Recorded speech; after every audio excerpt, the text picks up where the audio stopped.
Magandang umaga mga kabay. So meron po akong estimate approved dito.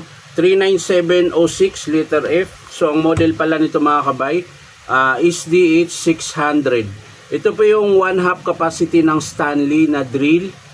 Meron siyang hammer, drill, tsaka reverse at variable. So ang papalitan natin dito mga kabay, ito po, armature. Yan po yung bagong armature at yung kanyang bagong field coil. Ayan. Yan po yung ikakabit natin dito sa drill na ito. So tara mga kabay, samahan nyo po kung kakabit natin. So yan mga kabay, nakalas na natin yung screw. So kailangan na po nating tanggalin sa kanyang housing.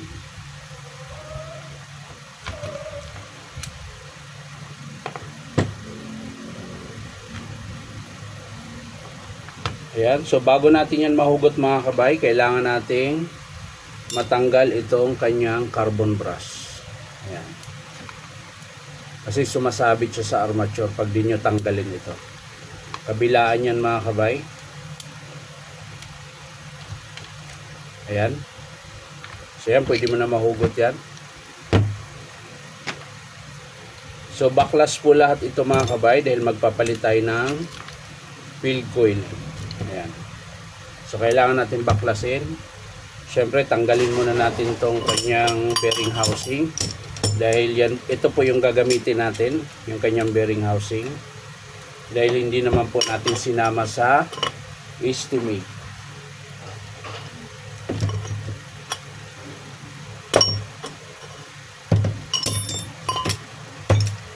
So ito yung luma.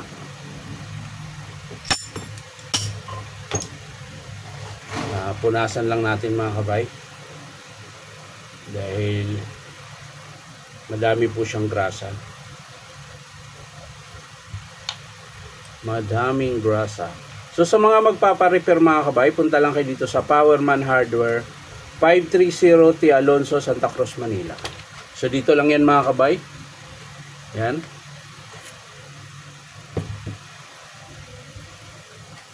At syempre yung kanyang brush holder, kailangan natin ilipat dito sa bago. Ayan. So tatanggalin lang muna natin itong screw. Ayan.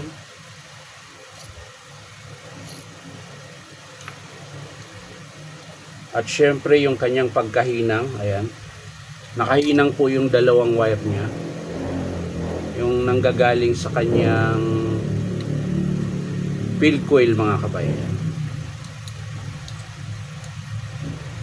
Dalawa po yung nakahinang. Ayan. Kaliwat kanan yan. So tatanggalin lang natin.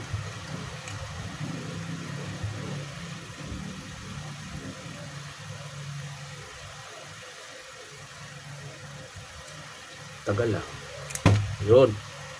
So nakalas na natin yung kanyang brush holder mga kabay.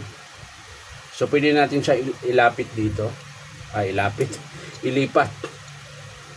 Ayan. Pero syempre kailangan mo rin siyang ihinang dito. Ayan. Kahit naman po magkabaliktad itong brush holder, okay lang po.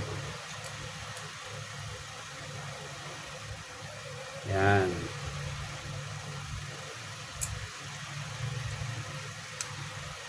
Kailangan lang mga kabay, lapat na lapat siya. Ayan.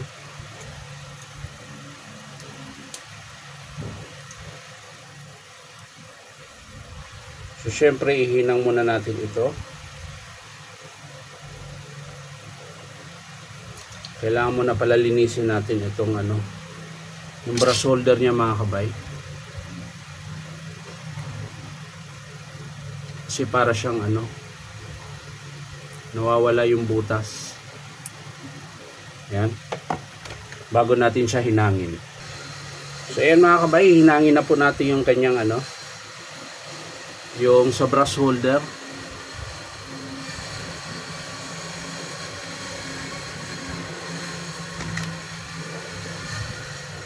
Op. Yun. So dito sa kabila mga kabay, ganun din. Hihinangin din po natin. Pero bago natin yan hinangin mga kabay, lulusot muna natin itong pula. Ayan.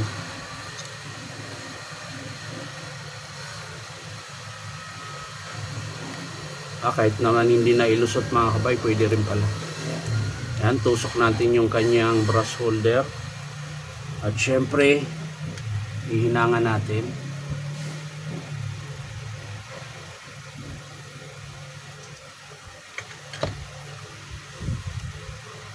So yan na mga kabay, nahinang na natin. So pwede na nating i-kabit yung kanyang screw.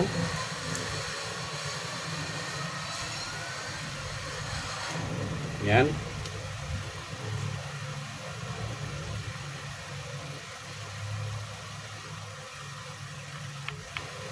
Ikabit na natin kanyang screw.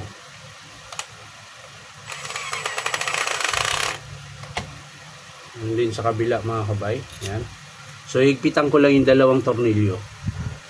So yan mga kabay, ilagay ko na yung dalawang screw. Ayan, yung pinaka-lock. So ang ikakabit na lang natin yung dalawang wire na pula tsaka yung blue. Tapos dito natin yan ikakabit sa kanyang switch. Ayan, yung dalawa po. So hindi ka naman malilito niyan mga kabay dahil dalawa lang naman na wire. Tsaka kung malito ka naman, isa-isahin mo lang pagkalas katulad nitong ginagawa ko. Ayan, so sundutin nyo lang. Ayan, pag natanggal nyo na yung kulay blue, saka nyo ilagay siya. Ayan, tutusok nyo lang yan sa switch. Ayan, didiin nyo lang. Tapos sunod na naman yung pula, tusokan nyo uli ng matulis na pangsundot. Tapos tusok nyo uli yung pula. So yan, ganun lang kadali mga kabay. Ayan, naikabit na natin yung field coil tsaka brush holder. So itabi na natin yan. Ayan, so ngayon lalagay na natin yung kanyang armature.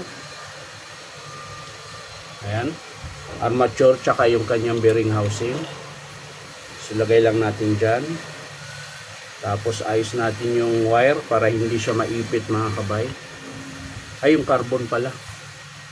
Lalagay muna natin yung carbon. Ayan.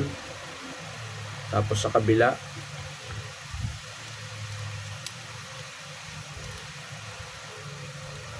Ayan.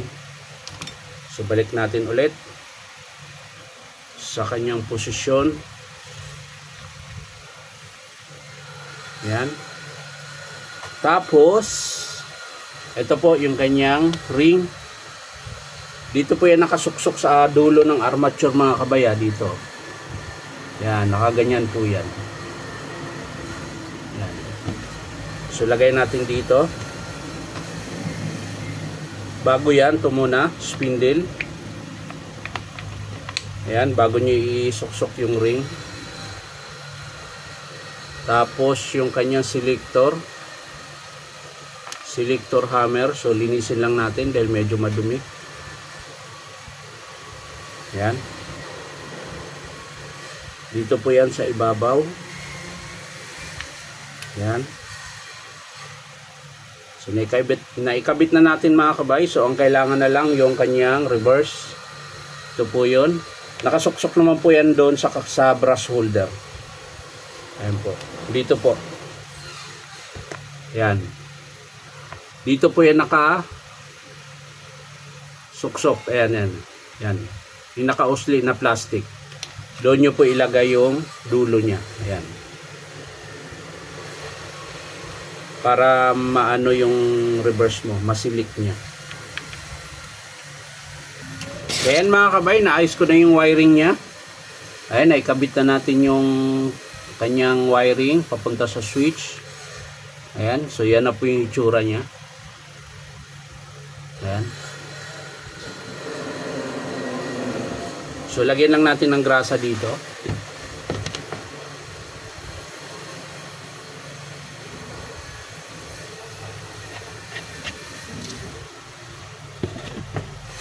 At yan, tapos na. So pwede na natin yan i-testing mga kabay. So bago natin yan isara yung screw. Ayan. Papaandarin lang natin kung gagana ba.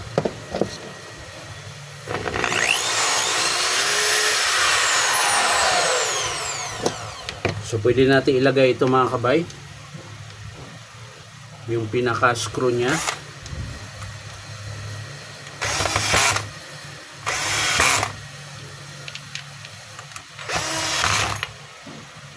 Naiwan pa.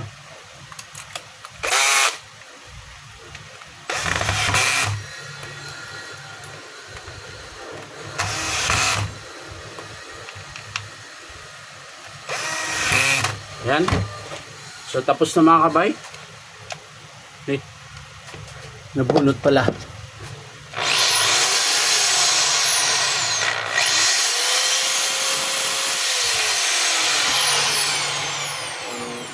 So try lang natin yung hammer.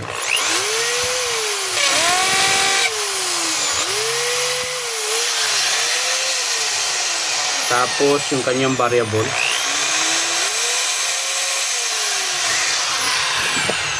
So yan lang mga kabay. Bali ang pinalitan lang po natin yung kanyang field coil at yung kanyang armature. So maraming salamat mga kabay sa panonood at palike and share na rin po. Bye bye.